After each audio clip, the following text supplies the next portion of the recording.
All right. Well, it's about that time for the last yeah.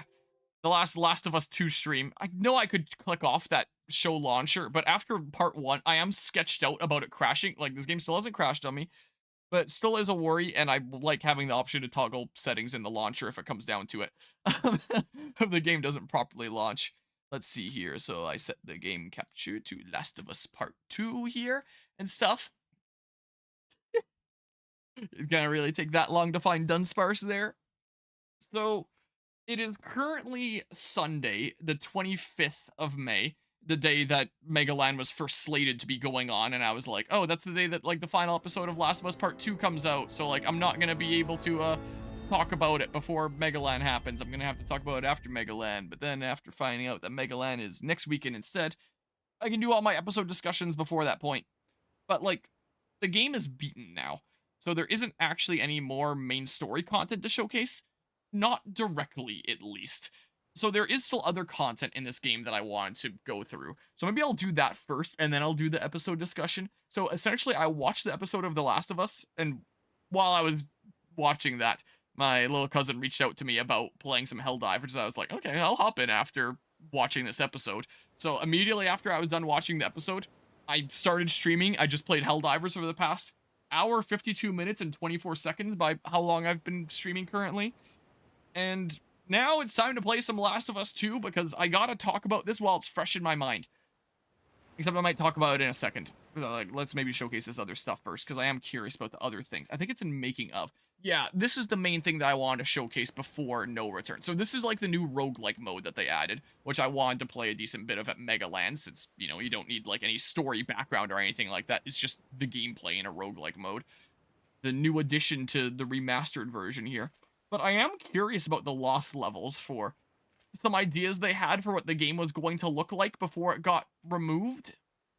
Like, the Jackson Party has like a much bigger role in the show, it feels like, than the game. What with us getting it a bit earlier on, and we get like two perspectives with it. We get both Ellie's perspective like we got in the game, and we also get Joel's perspective with episode 6, the one that I talked about during the last stream. So it does make me wonder what the original plans were going on here. I do kind of want to try these lost levels. Also, it's so cool that there's stuff like this in the game. Like how many developers do this. I like that. So Jackson Party. Ellie nervously attends a party in Jackson. This level is presented in an unfinished pre-alpha state, reflecting its state when it was originally cut from the game. This level does not have spoken dialogue, only placeholder lines shown as subtitles. Okay, but it'll give us an idea of what people are going to say there. Developer commentary. Enable developer commentary from designer Bannon Idris.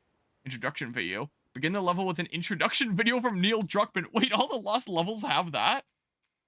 You know what? Sure. Let's see what it's like. Let's get this nice little intro from Neil Druckmann here. See what he has to say about that. I definitely have thoughts about season 2 now that it's wrapped up with episode 7 there. There, like a lot of it, there are some things I liked better. There are some things that I think are worse. It's been a long time since I've seen that, huh? It's been a bit of a hot second. It's gonna give me Last of Us Part 1 PTSD looking at that. Wasn't expecting that. You're about to play an unfinished level from The Last of Us Part 2. Is it just me or is it staticky? Lost levels, Jackson Party. Ooh, I'm about to play it. The reason we added this section is there are a few sequences, Watch me get copyrighted for this. The best ones that we cut from the game. You know, often we build a game that's much bigger. We cut 3 of the best ones from the game? What? They were months away from being finished, but we wanted to give you an insight of what it's like when we built the game, because often we have this whole thing constructed and it doesn't have final art or audio. At least his voice isn't staticky anymore. And here you get to see the building blocks of what it's like when we first string a bunch of these levels together. This is the intro to the first deleted level, and this one is the roughest of the 3. We wanted to show I wasn't expecting like more of how Jackson this kind of commentary and stuff. This is the festival where Ellie ultimately kisses Dina. This sequence would have come very late in the game as a flashback where she sequence ultimately kisses in Dina. The farm with Dina. And we makes it wanted sound to like it's been show building up across like the entire game or something. Wanted to put on the stick, make it interactive. Guess you could argue it was with it taking place super late with a flashback. Like carnival games early, but you could mix drinks. You could play with these kids that are playing a sort of clicker Marco Polo. Sit down and listen to conversations.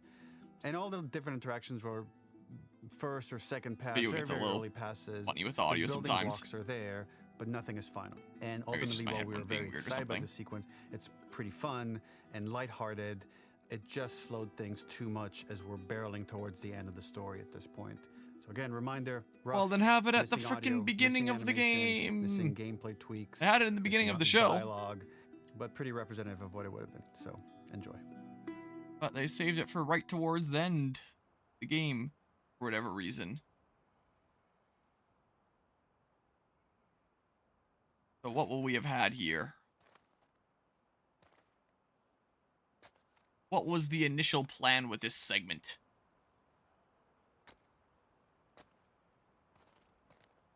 So is she just like in an alley here?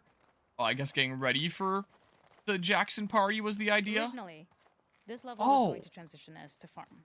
We would go all the way through to the dance, where Ellie and Dina share their first kiss. That's what this then is. we would That's play through cool. farm, and when Ellie plays the guitar at night, she would remember the Seth incident. So, the opening for this was a little tricky. We needed it to match at least a little what you might expect emotionally coming from prior beats, because we were already purposefully disorienting you in time and space. Remember, you just came from this huge fight. To jump straight into it would have been a little too jarring. After some back and forth, we rooted it in Ellie's nerves, calling back to her hands shaking in the theater. But this time, for a much more innocuous reason we'll find out later. She's nervous because she has a crush on Dina, who is the only reason why she's here at the dance. Well, that wasn't made clear with the story as is. Something we really wanted to do was highlight the way their lives had turned upside down since she went down this path. We had this idea of recontextualizing all of our usual gameplay mechanics that were designed for really violent ends. The workbench, door bashes, throwable weapons, and even the infected, which is my personal favorite. Peppered throughout the level are moments of levity or shared history, all the while seeing how happy and mundane they all were before her huge revenge odyssey. Oh, God. I probably can't get too close there. That is the, I just started to hear that first theme that played in the dance hall. I got, like, I guess it's a copyright claim, but, like, one of the copyright claims that, like, blocks the video. That happens sometimes on my videos where it's just like, oh yeah, there's copyright music playing in this part of the game section. You can't monetize this video. Like, all the money from this video is going to go to the copyright holder. That happens from time to time, and it's like, whatever. But I think it was part 72 is the one where there was the dance hall scene. And turns out the first theme that plays there is copyrighted in such a way that it just completely blocks the video in all regions. Like, the video is not allowed to be watched by anybody ever. So what I had to do when I was editing that, like, if I go to this folder here, I could show you for anyone, like, on the Twitch side of things here, / it hasn't gone up on YouTube yet, so no one would even be able to see this at this point. The Last of Us Part 2, my folder here. I had to do some editing of it, where I had to mute that.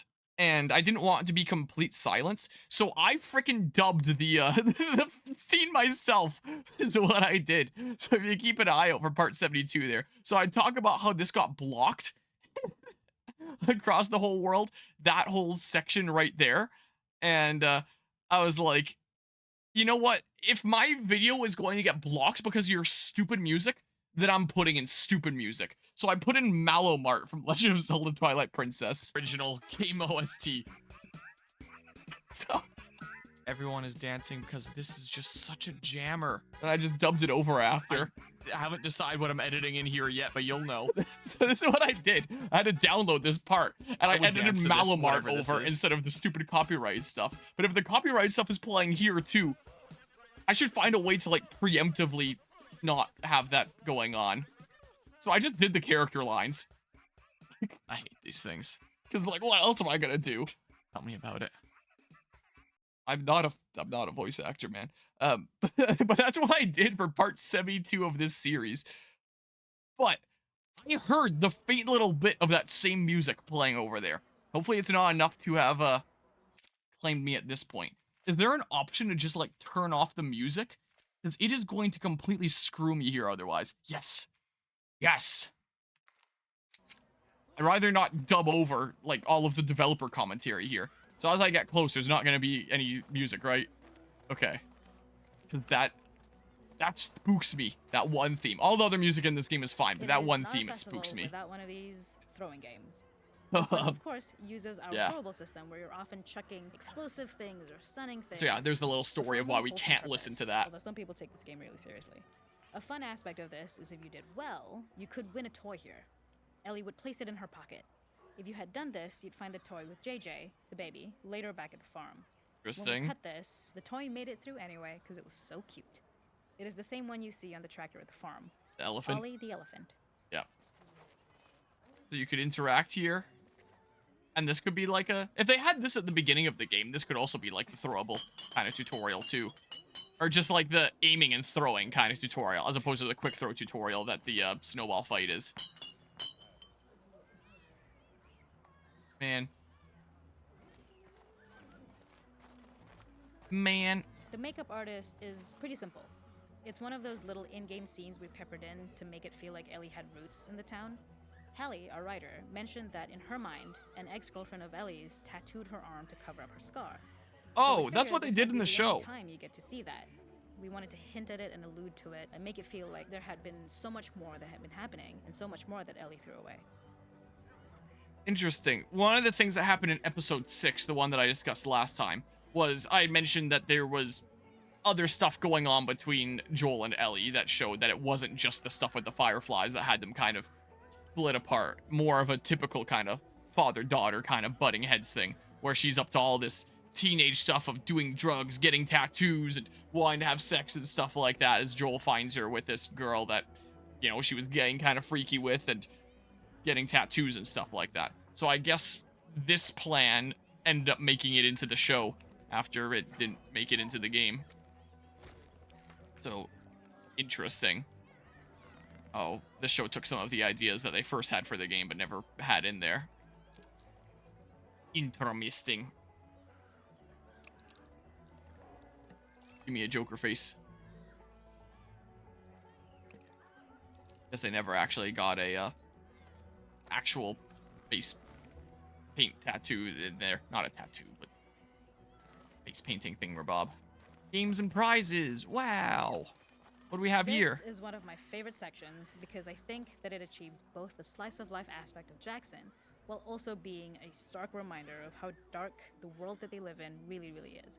To attract Okay. attention and curiosity, one of the kids was supposed to make this So, adorable, messed up little clicker impression, and the others would giggle. We tried a version where if you got close I'll enough, answer that in a the second. kid might try and follow you a little before turning back. Since clickers are blind and move by echolocation, for this game of messed up tag, Ellie must close her eyes and listen for when the children still begin hear the to music. play. The thought was that these kids are in relative safety. They still grow up with the dangers of clickers and runners, and all those lessons would embed themselves in the games that they play. When the festival got can't let that cut, music they play. tried to It's gonna preserve block this this moment video. and move it to the front of the game where the snowball fight is, as a tutorial.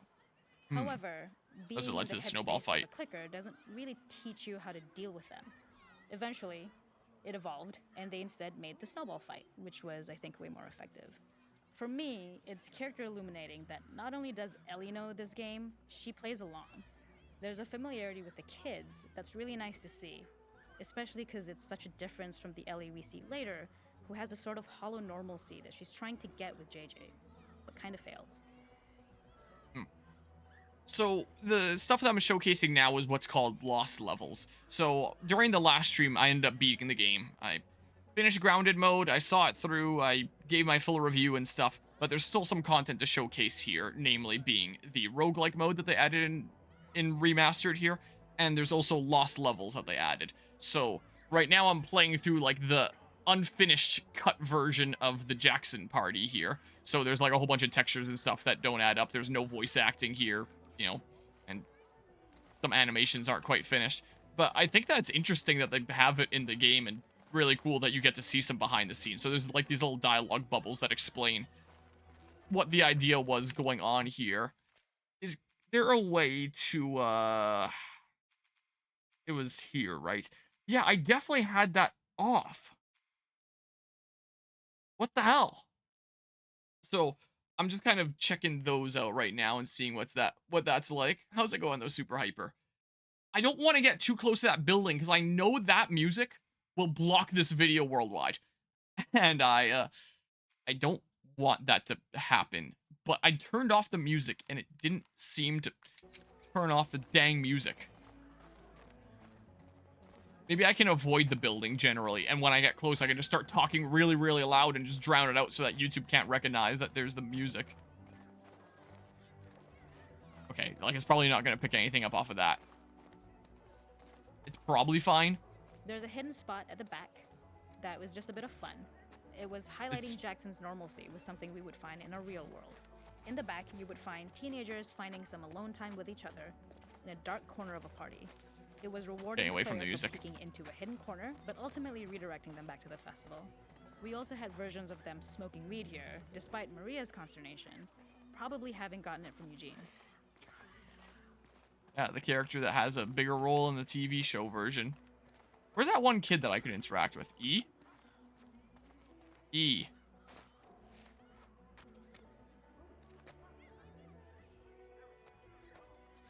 The tiny child was gonna say, hey, fuck you, Ellie.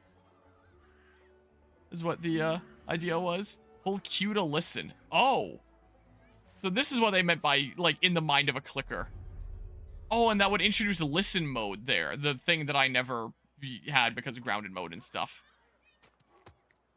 So, I mean, like, alright. Yeah, interesting idea.